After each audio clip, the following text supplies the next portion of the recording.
A journey of 1,000 miles begins with a single step. It's from an old Chinese proverb. Most people have heard it or have come across it at some point. And the meaning's pretty straightforward, right?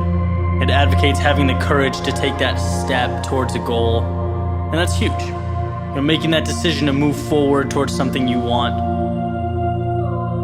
But it's what happens immediately following that first step that I'm interested in. What happens when the journey's begun?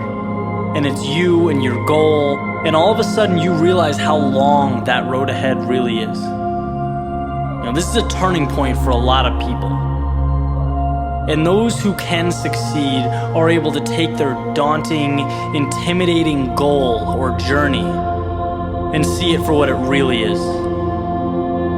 Just a bunch of small, manageable tasks strung together. When you look at why people quit, a lot of the time it's because they were overwhelmed by their goals and ambitions. Let's say you have, this wonderful plan in your head to climb a mountain. You're thinking about that feeling of being on top, looking down with pride.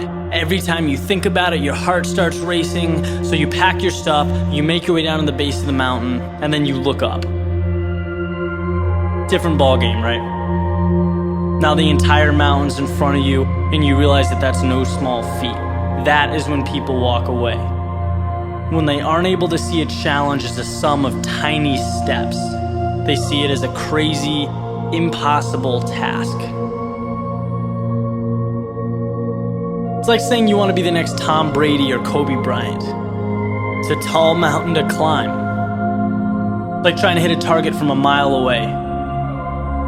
But if you can identify and map out what you need to conquer in order to become a better basketball player or football player and begin taking those small steps, improving every day, that makes dreams real. That's what gives goals life. The ability to see your objective not as a marathon, but as a series of little 400-meter stretches. Stepping stones. You know what your objective is today, tomorrow, the end of the week, and the end of the year. And completing them day by day, these little victories, that's what gives your dream life. It's what gives you momentum. You feel good about the process. And by the way, when things blow up in your face, which happens every so often on this little place we call Earth, you'll have that foundation and that sense of accomplishment to stay focused because your approach is tangible and it's realistic. This applies with everything. Losing a job, a breakup, failing a test. These things are monumental if you allow them to be. They can turn into that unclimbable mountain. Or they can roadmap a new path for you. And if you define what you want, you define success and begin stepping towards it 1 hour, 1 day at a time, you'll get where you want to be quicker than you thought.